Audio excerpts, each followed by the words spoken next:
pour trouver des vipères, je pense qu'il faut simplement avoir des bons yeux et regarder dans des biotopes qui sont complets. Ce qui veut dire par là, il faut qu'il y ait tout ce qu'un serpent a besoin pour se nourrir, pour se cacher, pour se reproduire, pour muer et pour hiberner.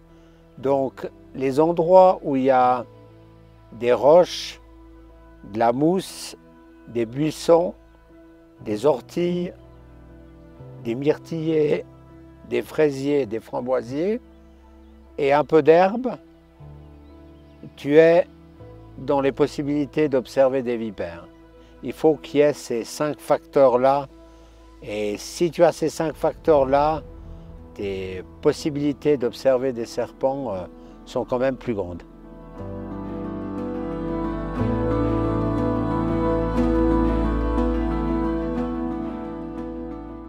Alors voilà la vipère qu'on a découvert en cherchant dans les taillis.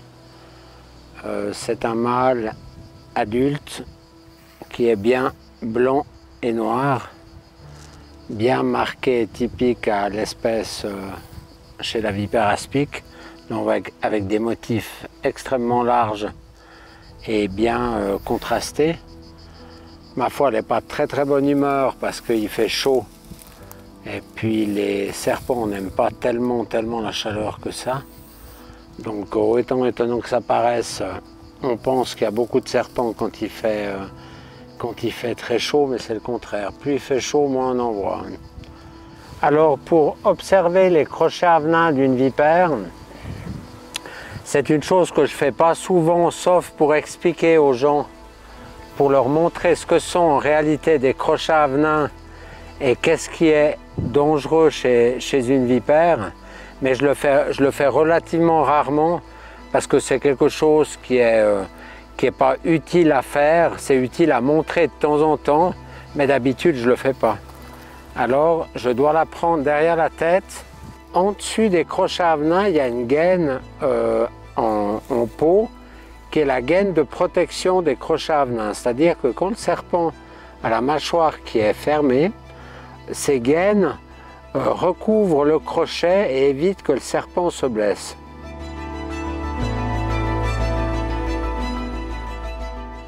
C'est relativement facile de reconnaître les mâles des femelles chez les vipères aspics, car les mâles ont des motifs vraiment bien marqués avec des gros dessins noirs ou de différentes couleurs, mais les dessins sont beaucoup plus larges que les femelles et surtout les mâles sont plus grands en termes de longueur que les femelles. Et il y a aussi une autre chose, c'est que toutes les femelles ont des dessins ou orangés, ou rougeâtres, ou jaunâtres, mais jamais noirs comme ceci. Il n'y a que les mâles qui ont des écailles ventrales noires. Il y a aussi une autre chose qui est intéressante. Comment reconnaître aussi un mâle d'une femelle? On peut leur sortir les hémipénis. Et ça ne leur fait absolument pas mal, mais en appuyant comme ça les hémipénis, on voit bien les doubles pénis des mâles. Il faut savoir que tous les reptiles, que ce soit vipères, tortues, crocodiles, lézards, enfin tous les reptiles en général, ont des doubles pénis.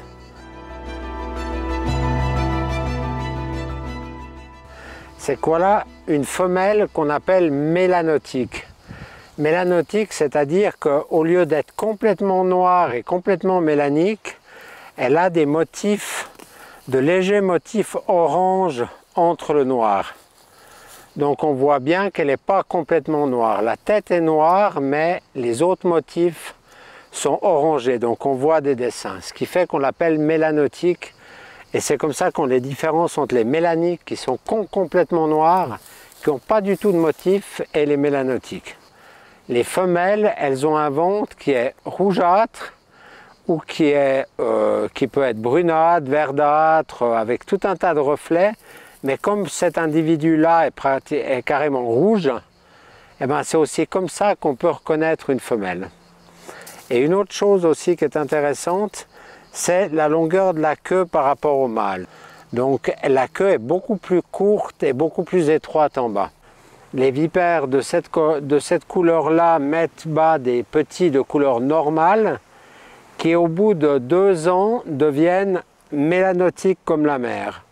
Mais ça arrive aussi que des vipères mélanotiques mettent au monde des petits absolument noirs. Et la manière de savoir si la femelle est portante, déjà si tu regardes, c'est toute cette tension sur le corps. Alors quand tu as l'habitude, moi j'arrive à compter combien elle a de petits, parce qu'on sent les follicules c'est-à-dire que c'est comme des grains de raisin. Alors tu palpes la vipère, tu sens 1, ça fait un petit, 2, ça fait 2 petits, 3, 4, 5, 6. Donc cette vipère-là, elle a 6 bébés.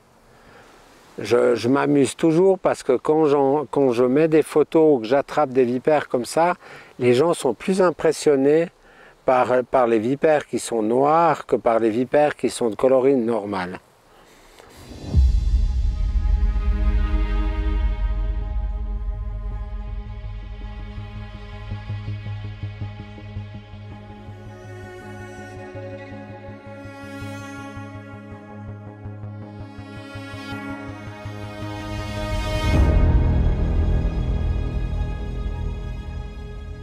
Alors précisément ce que je fais dans mon métier d'herpétologue, je recense les vipères aspics, c'est-à-dire que je cherche toutes les vipères que je trouve dans la nature, je les photographie, je les cartographie, je cartographie les endroits où je les découvre, je les pointe sur un GPS tous les endroits où je les ai découverts.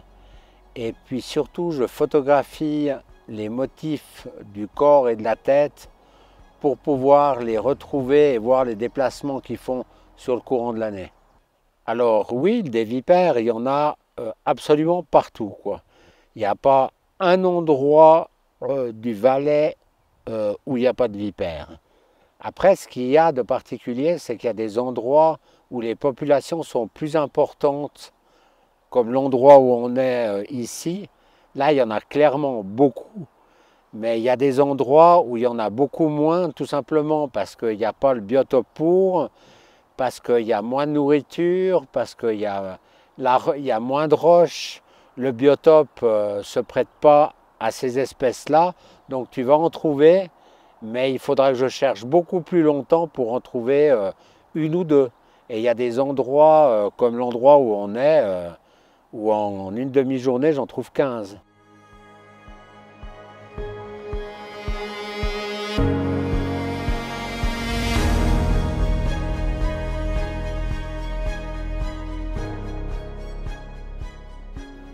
Alors la vipère, elle a pas un caractère particulier. La vipère, je pense qu'elle est comme les humains, elle est comme les autres animaux. Il y a des vipères qui sont extrêmement dociles, calmes, paisibles, où tu peux les manipuler pratiquement comme un bout de ficelle, elles ne bougent pas. Et tu as d'autres individus qui sont extrêmement réactifs et très très nerveux et qui sont tout de suite sur la défensive et qui mordent. Donc là, tu dois faire plus attention. Alors les cas de morsure, comment ça se passe? Alors, il faut déjà savoir que des morsures, il y en a très très peu en Valais.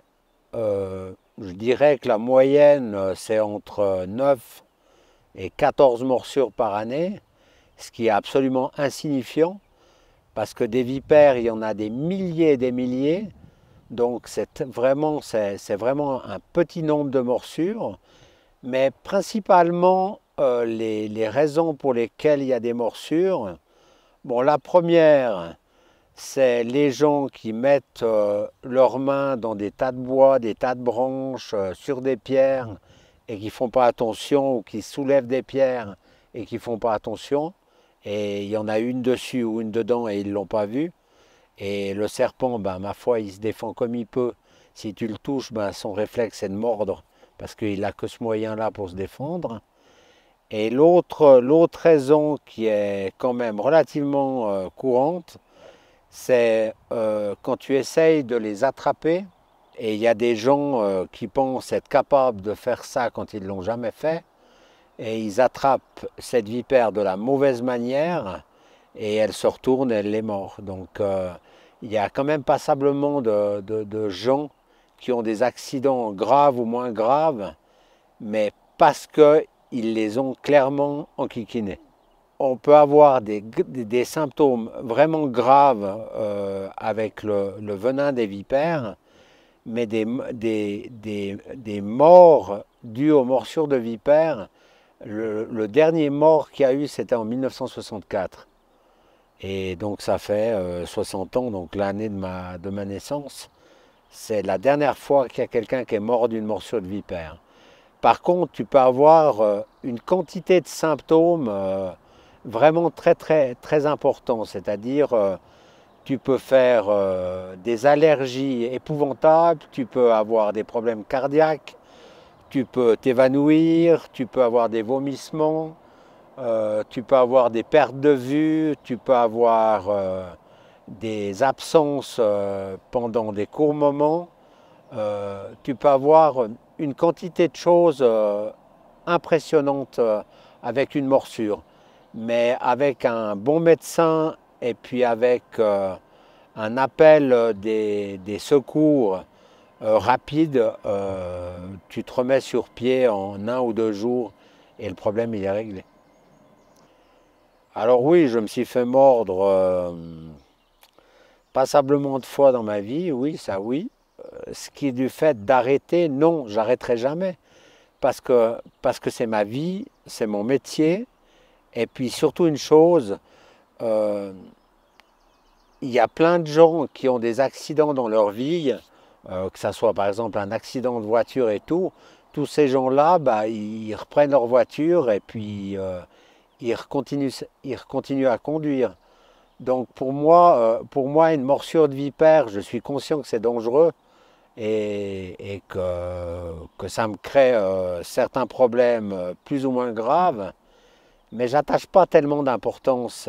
Et je pense que c'est aussi pour ça que je m'en sors toujours très bien, parce que déjà j'ai jamais peur, je fais ce que je dois faire quand je me fais mordre et quand je suis tout seul.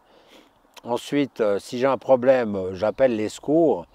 Et puis mon problème, il est réglé. Et puis, je repars à mes vipères une semaine après.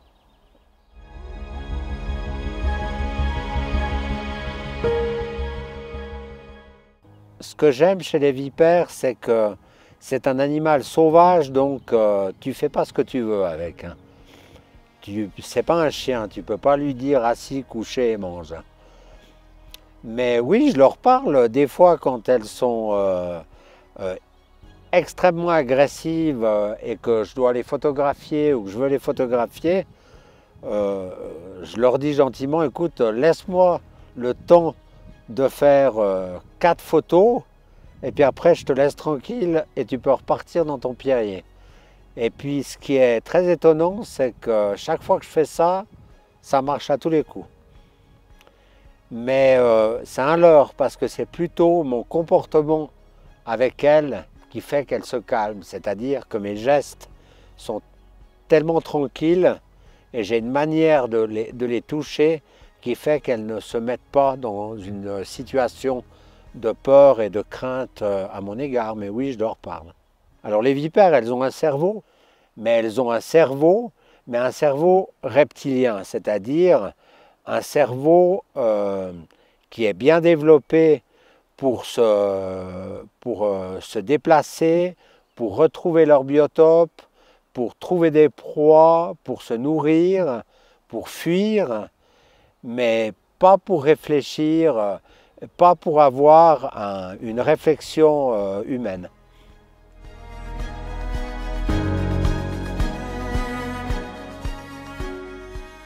Je crois que ce que j'aime beaucoup, c'est partager déjà ma vie avec les gens, partager mes connaissances, principalement sur les reptiles, parce que quand je fais des conférences, bah, la majorité du temps c'est quand même sur les vipères et sur la biologie des vipères.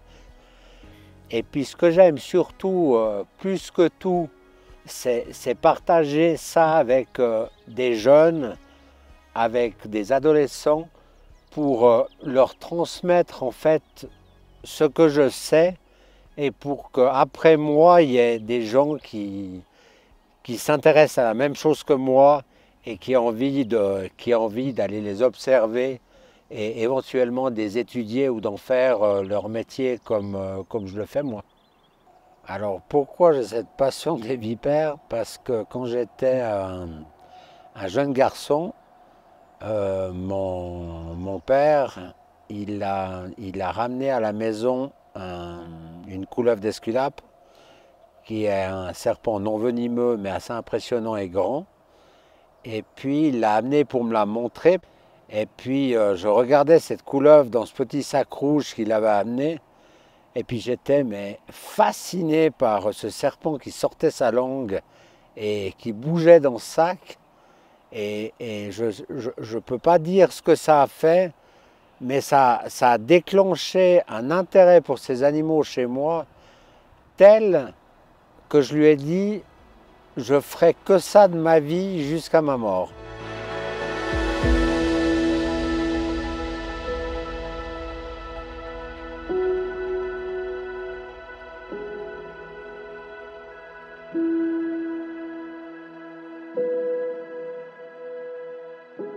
Ce livre, c'est mon père qui me l'a offert avant de s'en aller.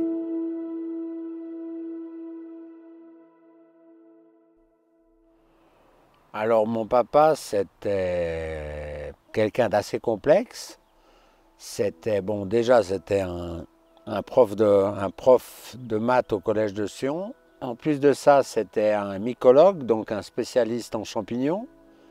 C'était pas un mycophage dans le sens un cueilleur de champignons, c'était un scientifique, c'est-à-dire c'était quelqu'un qui étudiait les espèces de champignons toutes petites qui poussent sur des pives et ça, les champignons que les gens ne voient pas, donc tout ce qui est rare. Et ce côté-là qu'il avait, je pense qu'il l'a largement partagé avec moi parce que c'est ce que je fais en fin de compte. Clairement qu'il m'a transmis le sens de l'observation. Alors où j'ai grandi, c'est dans la ville de Sion, qui est dans le canton du Valais. J'ai fait toutes mes écoles primaires et secondaires dans cette ville. Et où il m'amenait, partout. Il m'a fait visiter tout le Valais. Il m'a fait visiter le Haut-Valais, il m'a fait visiter le Valais central, il m'a amené où on est ici, il m'a amené dans la vallée d'Ost, il m'a amené dans les Grisons, il m'a amené au Tessin. Enfin, tous les endroits où il allait, je le suivais quand j'étais pas à l'école évidemment. Et j'allais avec lui du matin au soir me promener et pique-niquer ou aller manger avec lui ou des choses comme ça. Donc c'était des moments de partage avec lui et de connaissances qui font ce que je suis maintenant.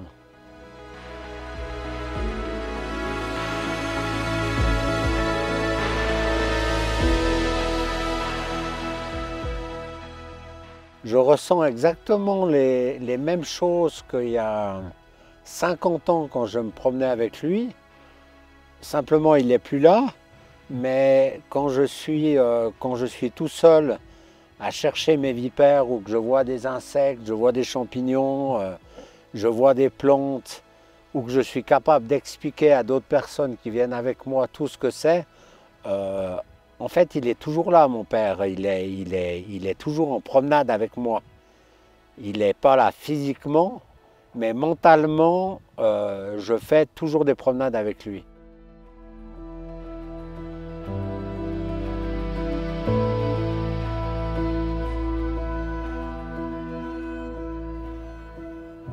Alors, ce que j'aime dans la photographie, c'est déjà de garder des souvenirs de tout ce que j'observe depuis 50 ans.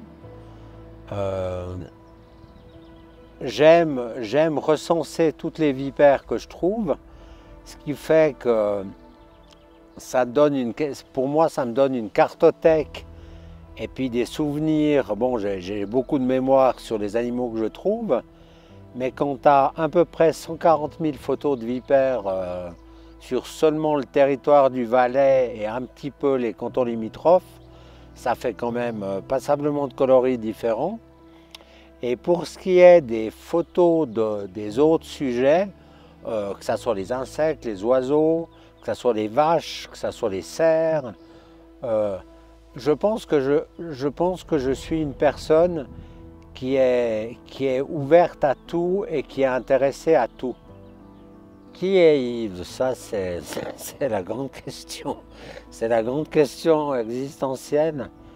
Quand toute ta vie, tu as passé à chercher des vipères et que tu fais énormément de choses pour aider les gens, pour aider les médecins, pour aider les hôpitaux, pour aider des sauveteurs, pour aider passablement de gens qui ont des problèmes avec les serpents, bah évidemment, les gens, la chose qu'ils voient de toi, c'est le monsieur qui cherche des vipères.